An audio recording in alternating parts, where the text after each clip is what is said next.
Ngizocela sicule iculo lana ecilongweni levangeli. Ngicabanga ukuthi mhlawumbe abanye ngenze ukuthi bayalazi kodwa amazwi alo ayayithinta inhliziyo yami. Sengibona sengiyaqonda kwaphezulu.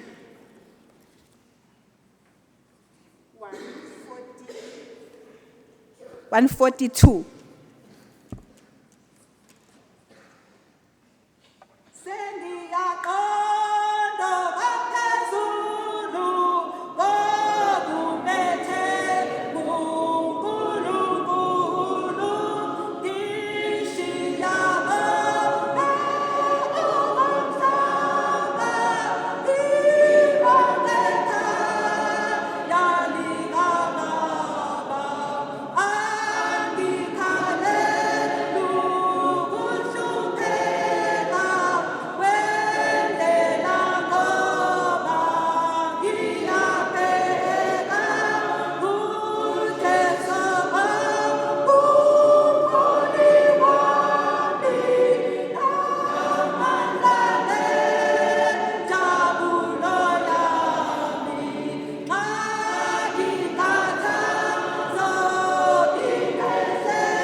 Ngicela nje uRina akathi nje kafushane khona nabanye bezwe ukuthi lichaza amazwi alo athini.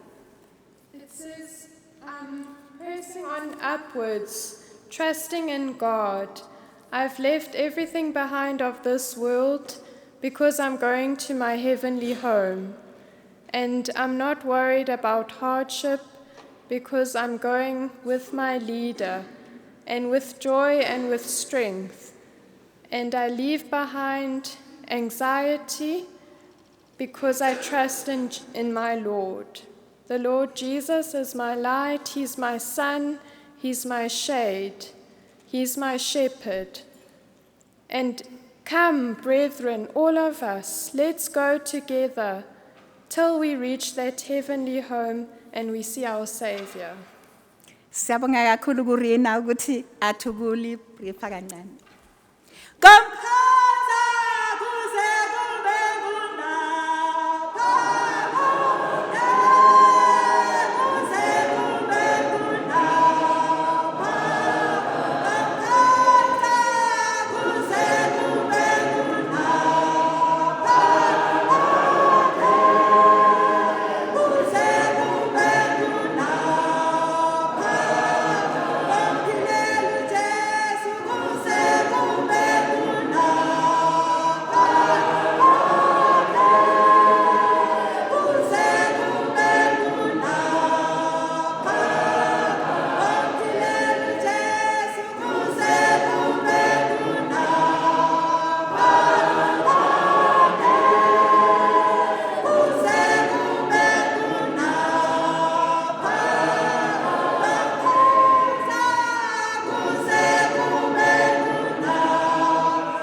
Shall we pray together? uNkulunkulu wethu siyalibonga kakhulu ithuba elihleka ngako sinika lona lokuba sihlangane namhlanje sizokhonza namhlanje ebusuku. Our Lord, thank you for this wonderful opportunity that we have to worship you tonight. Sesiyacela ke uNkulunkulu sibusele konke ubusise umculo wekhwaya busise nezwi lakho futhi lizoshunyayelwa kithi. May you bless everything to us, Lord, the singing of the choir and the word that will be preached to us. Konke siyacela ngokwethemba igama elihle lomfeli wethu uJesu Kristu. All of this we ask, trusting in the wonderful name of our Savior, Jesus Christ. Amen. Amen.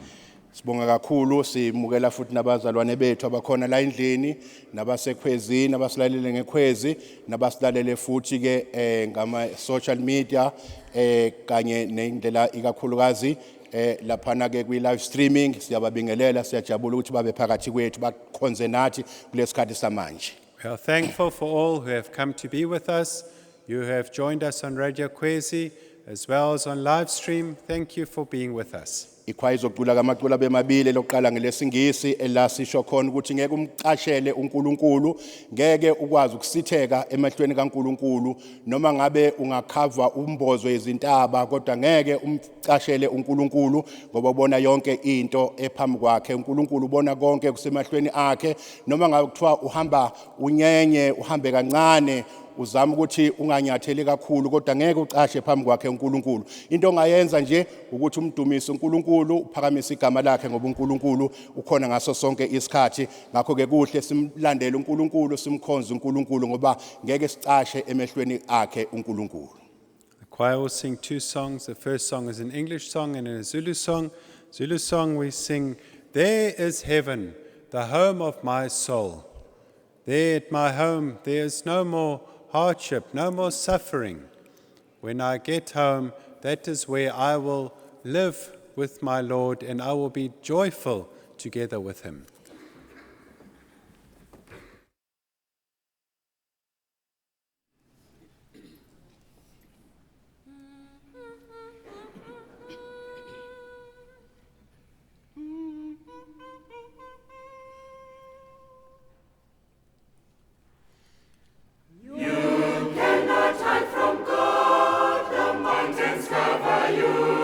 His eyes are secret thoughts behold.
Ngicela ukuphinde ngibabingelele abazalwane egameni elihle lenkosi yethu uJesu Kristu. I want to greet all the brethren in the wonderful name of our Lord Jesus Christ. Thanda ukubingelela nabangekho la phakathi kwethu kodwa esihlangene nabo ngezindlela ezahlukeneyo uNkulunkulu asihlelela zona. And I also want to greet those that might not be present with us, but that can join with us in different ways. Siyambonga uNkulunkulu ngekhwaya eseliculile. Siyabonga kakhulu. We thank the Lord for the choir that could sing for us. Sibonge futhi na ukuthi uNkulunkulu usigcinile wasipha ukuphila kusukela ekseni kuze kube lesi sikhathi kuumusa lokho. And we thank the Lord that He's kept us from the morning till now. That is just His grace. Bengicela ke siphinde sithandazeke. Let's pray once again. uNkulunkulu wethu impela kungumusa osenzele wona ukuthi silibone ilanga liphuma ekseni lize lizoshona umzimba usahlangene nomphefumulo. Lord, indeed, it's only your grace that we could see the sun coming up and that we could be alive the whole day till the sun goes down. That is just your grace. Kwabanye liphumile kodwa alishonanga kanye nabo. Because for some the sun came up, but they did not see the sun going down. Siyacela ke Nkosi isikhathi osasiphile sona ukuba kube isikhathi esiyigugu ezimpilweni zethu. And Lord, we ask that the time that you still give us, that would be precious to us. Noma sizohlephulelana ngezwi lakho sicela Nkosi ukuthi usibusisele lona ngomoya wakho ongcwele. And even now as we share your word, we ask that you'll bless it through your Holy Spirit. Amen. Amen. Kuba namaBhayibheli ngizocela sifunde encwadini kaMateyu isahluko singeseshumi elinantathu. For those that have their Bibles, we'll read from Matthew chapter 13.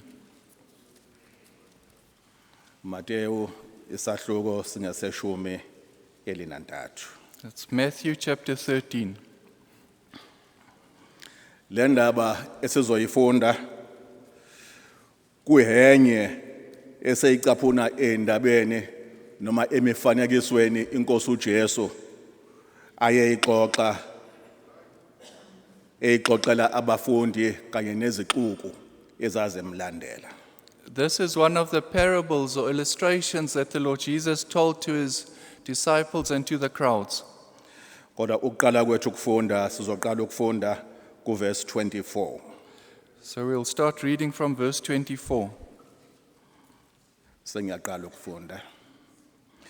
Omunye umfanekiso wawubeka kubo wathi umbuso wezulu ufaniswa nomuntu owahlanyela imbewu enhle ensimini yakhe. Jesus told them another parable. The kingdom of heaven is like a man who sowed good seed in his field. Kepha abantu besalele kwafika isitha sakhe sahlwanyela ukhula phakathi kwamabele samuka. But while everyone was sleeping, his enemy came and sowed weeds among the wheat and went away. Kwathi kuba likhule ikhaba kuthele isithelo khona kwabonakala nokhula. When the wheat sprouted and formed ears, then the weeds also appeared. Wase kufike isebenzi nomnumzane zathi kuye Nkosi awuhlwanyelanga imbewu enhle ensimini yakho na pho ilitholephi ukhula na. The owner's servants came to him and said, "Sir, didn't you sow good seed in your field? Where then did the weeds come from?" Wathi kuzo lokhu kwenziwe ngumuntu oyisitha. Izisebenzi zathi kuye uthanda ukuba siye ukulibutha na. An enemy did this, he replied. The servants asked him, "Do you want us to go and pull them up?" Kodwa wathi qha funa nithi nxa nilubutha ukhula nisiphule amabele kanye nalo. "No," he answered, "because while you are pulling the weeds, you may root up the wheat with them." Yekani kukhule kokubili ndawonye kuze kuvunwe. Ngesikhathi sokuvuna ngiyakuthi kwabavunayo buthani kuqala ukhula nilubophe izinyanda ukuba lushiswe nibuthele amabele engotsheni yami. Let both grow together until the harvest. At that time I'll tell the harvesters, first collect the weeds and tie them in bundles to be burnt, Then gather the wheat and bring it into my barn. Kukhulunywa ngensimu la, ngikholwa ukuthi phakathi kwethu sonke njengoba sila akekho ongathi ayikho insimu ekhaya kubo. And here we read about a field. Maybe each one of us can say we know that at home we have a field. Kaningi ensimini kuyatshalwa kodwa awukwazi ukutshala uze uvune lungazange luvele ukhula ezitshalweni zakho. And when you have a field and you plant in that field, you can't just plant and then expect to stay without weeds till the time of harvest. Ukhula awulazi futhi awuluboni ukuthi liqhamuka ngasiphi isikhathi, ulibona selukhona nje ensimini kanti ubungalitshalanga wena. And you don't see where the weeds come from. You didn't plant the weeds, but when you see again, there are weeds in your field. Ngokunjalo nakulomfanekiso oxoxwayo kuthiwa izisebenzi zayiphawula lento eyenzeka ensimini zazi ukuthi kwakutshalwe imbewu enhle kodwa kwathi kusanga kusasa kwabese kukhona nokhula ensimini. And in this parable also, we have the same. The workers knew that good seed was planted, but when they looked again, there was weeds in the field. Le ndaba siyazi ukuthi ilandela ezinye izindaba njengaleyo mhlwanyeli owayihlwanyela imbewu naye kodwa yena wayihlwanyela enhlabathini ehlukahlukeneyo.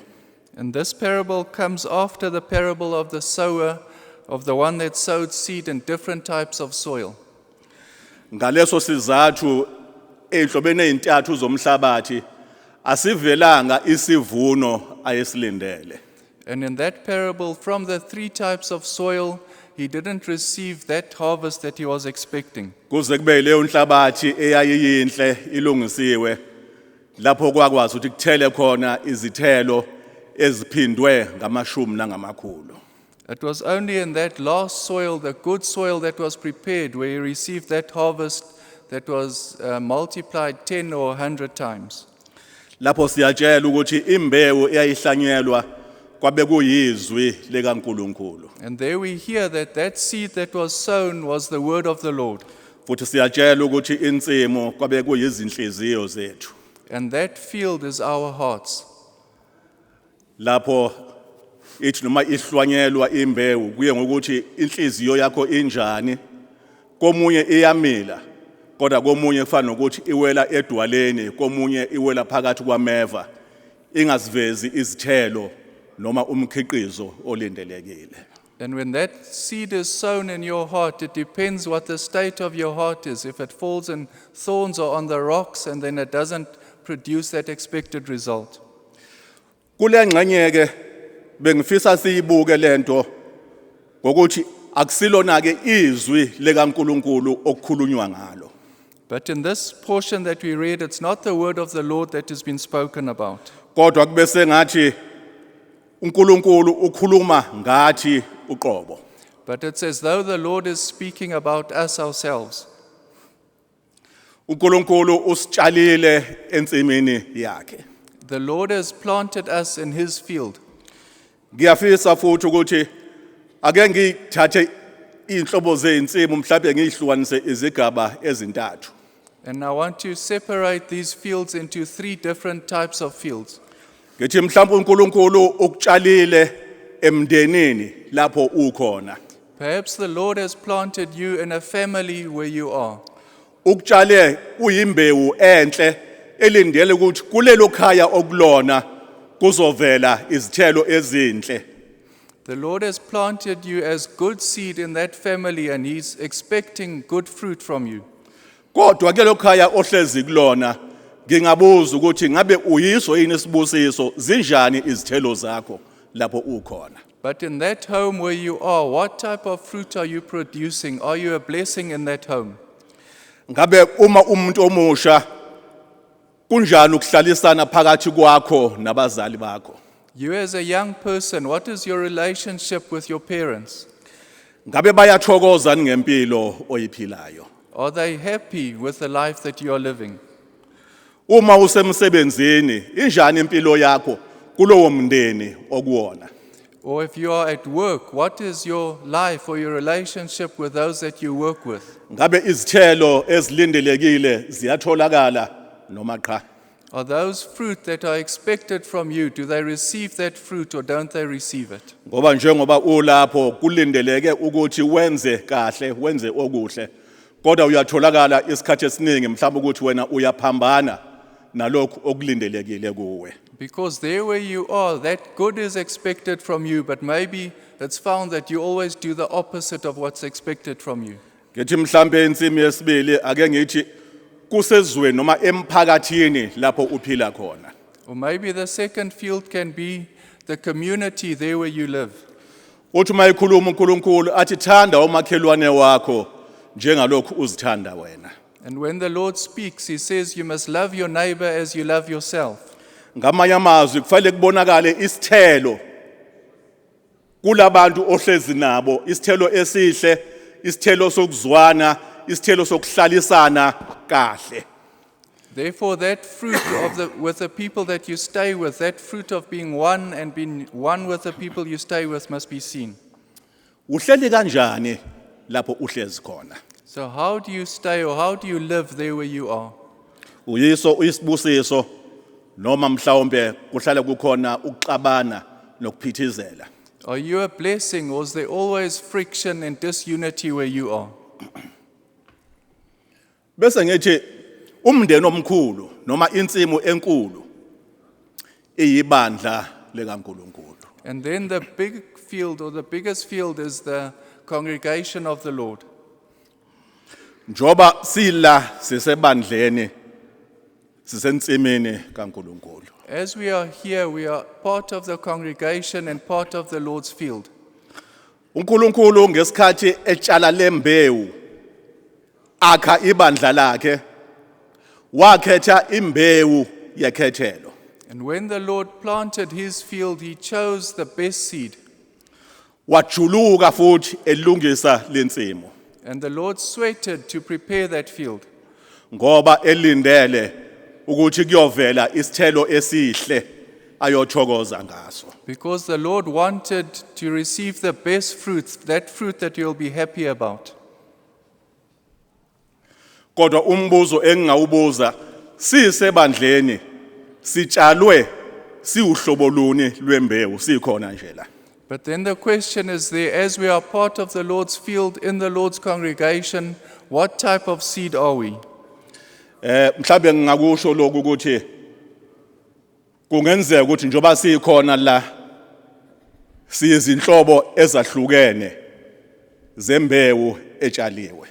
And maybe we can say that as we are here, we are different types of seed. Enye imbewu itshaliwe nguNkulunkulu, itshaliwe nguJesu. Some seed was planted by the Lord Jesus. Ulindele phakathi kwethu ukuthi siphile impilo engcwele, impilo ezomkhazimulisa uNkulunkulu. And it's expected from us that we'll live that holy life that will glorify the Lord. Kodwa kungenzeka ukuthi isitha sihlwanyelile futhi imbewu ewukhula ebandleni lekaNkulunkulu. But it can also be that the enemy, the devil, has come and he's planted that seed of weeds in the Lord's congregation. Ozothola ukuthi ubungcwele lobu uNkulunkulu ablindele abusatholakali bunje ngoba bunjalo ngoba sekukhona ukhula oselukhona ensimini. And that holiness that should be there in the Lord's church is no longer there because the devil has come and planted his weeds. Manje ke sengayibuza ukuthi mina nawe suhlobo luni lwesitshalo kulensimu kaNkulunkulu. And we need to ask ourselves, you and I, what type of a plant am I in the Lord's field? Ngabe siwukhula noma silolu hlobo oluzokhula luthele izithelo ezinhle uNkulunkulu azilindele embusweni wakhe. Are we weeds or are we those plants that will produce that fruit that the Lord wants from His field? Uma sihleli sikanjena sibahle sonke. And if we sit like this, we all look wonderful. Futhi akulula kwesinye isikhathi ukuthi ngivele ngithi wena uwukhula. And Wena uyisitshalo esihle. It's not easy to just point at someone and say, no, you are a weed or you are a good plant. Kodwa la eBhayibhelini ukuthiwa ngesikhathi zikhula lezi zitshalo sekuvela izithelo. Kwayilapho kubonakalayo ukuthi hawu okunye kuwukhula izithelo zakhona azikona lokho engikulindele ebengikutshalile. But we read here that as these plants grew, as they got bigger, then it became evident that this is a weed or this is a good plant, or the weeds are not bearing the fruit that we expected. Ngokunjalo naphakathi kwethu lithi iBhayibheli siyokwaziwa ngezithelo zethu. And even amongst us, the Bible says that we'll be known by the fruit that we bear. Manje ke uhlobo luni lezithelo olutholakalayo ezimpilweni zethu. So what type of fruit do we find in our lives? Ezinye izithelo zizwakala lapho umuntu ekhuluma nje. Some fruit one hears when a person speaks. Emlonyeni wakhe mhlawumbe mabehlangene beyigroup uzwe ukuthi kuphuma amahlazo nje. And from a person's mouth, when you are together in a group, there's just defiled things that come out your mouth. Abanye kuphuma ukuhleba nje. Some just gossip. Abanye banenzondo. Some people have hatred, Abanye igqubu. grudges. Nezinto eziningi umuntu angazibala ezizithelo eziveza ukuthi wena uhlobo luni lwesitshalo. And there are many different fruits that we can number that show what type of a plant you are. uPawulu uzakhulume ngisho nangabazalwane bamanga. And Paul speaks about those believers of lies. Ukuthi uyambona umzalwane singabazalwane bonke sonke kodwa phakathi kwethu bakhona abaphila impilo yobuzalwane mbumbulu. And that we can all be called believers, but amongst us there might be people that live a fake life. Ngamanye amazwi ngiyakwenza konke engikwenzayo kodwa inhliziyo yami ngiyigodlile angiyinikele kuJesu ukuthi iguqulwe ngenziwe isidalwa esisha. I might do everything that's expected from me, but I haven't given my heart to the Lord Jesus that it can be changed and made a new creation. Ngingaqula, ngingafakaza, ngingakwenza konke okwenziwayo emsebenzini kaNkuluNkulu kodwa uma inhliziyo yami ngingayinikele egcineni isithelo sizovela siveza ukuthi nguhlobo luni lwesitshalo. I can sing, I can testify, I can do everything, but if I haven't given my heart to the Lord Jesus, in the end, the fruit will show what type of a person I was. Ngithe kwangathi uNkulunkulu angasisiza ngoba lithi iBhayibheli abanye bangena phakathi kwethu beyizimpisi bangena njengezimvu kanti ngaphakathi bayizimpisi kodwa sonke sisebandleni likaNkulunkulu. May the Lord help us, because we also read about those that come into the church that are actually wolves, but they are dressed in sheep's clothing. Abanye uSathane uyabasebenzisa ngobuhlakani ngoba kuthiwa yena uza eyingelosi yokukhanya. Shothi mayengena phakathi kwezingelosi bese ngathi uyingelosi kanti uyisitha esizobhubhisa esizochitha. Because the devil comes, and he comes as an angel of light, but he comes and he's deceitful and he comes to destroy. Ngakho uyabathola abanye abaningi abanjalo abangenayo ebandleni likaNkuluNkulu kodwa hayi ngenhloso enhle kodwa ukuzodala umonakalo nokuzochitha lokhu okuhle uNkulunkulu akusebenzile. In the same way, you find those that come into the church, but with the wrong motives, coming to destroy what the Lord has done. Ngakho ke sengiphetha nje umbuzo yilona lowo angayibuza eyibuka impilo yakhe ukuthi ngabe ngihlobo olunjani lwesitshalo ensimini kaNkuluNkulu. So in closing, let each one ask themselves that question: what type of a plant am I in the Lord's field? Izithelo engizivezayo ngabe kuyizithelo ezilindelekile noma kuyizithelo zasendle ongezona izithelo uNkulunkulu abezilindele ebandleni lakhe. The fruit that I bear, is that what the Lord expected from me, or is it something from outside the church?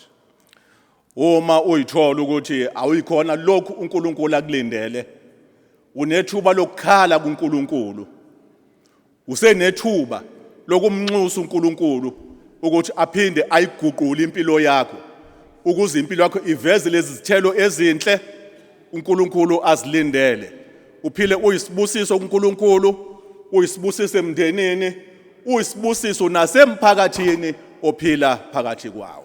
And if you find that you haven't been bearing that right fruit that the Lord wanted from you, you still have that opportunity to repent and to come to the Lord, that He can help you and save you, that you'll be a blessing in your family and your community, there where you live. Ukuze mayisethumela izisebenzi ethi azibuthe iqoqa ukhula zoliphosa emlilweni nawe ungaboshelwa naleyo nyanda eyoshona emlilweni. Not that when the Lord comes and they collect the weeds to throw them into the fire, that you won't be part of that bundle. Kodwa uhambe namabele amahle uye engotsheni endaweni enhle lapho khona kungena ukudla okufaneleyo. But that you'll be part of that bundle of wheat that's gathered together and that's taken into the barn. Unayo indawo embusweni kaNkuluNkulu kodwa indaba ayikuwena. You have your place in the Lord's kingdom, but the matter is with you. Cela sithandaze. Let's pray together. Siyakubonga uNkulunkulu wethu ngalo izwi lakho elicacileyo. Lord, we thank you for your word that is so clear. Sicela Nkosi ukuthi noma sihlukana kodwa uqhubeke ulichaze enhlizweni yayilowo nayilowo. Lord, we ask that even as we part now, that you'll go with us and explain your word to our hearts. Ukuze Nkosi ngalolo suku umhla ubuya usuzovuna uhlukanisa Nkosi abahle nababi ukhula kanye nezitshalo ezinhle singathathwa Nkosi sibuthwe nokhula silahlwe kodwa besilazi iqiniso. Lord, that so on that day when you come to separate the weeds from the wheat and the good from the evil, that we won't be found to be part of those weeds. Yeba nathi ke Nkosi Jesu nakulobusuku siyacela ngomsa wakho. Lord, we ask that you'll be with us even in this evening. Sicela egameni lika Jesu. We ask it in the name of the Lord Jesus. Amen. Amen.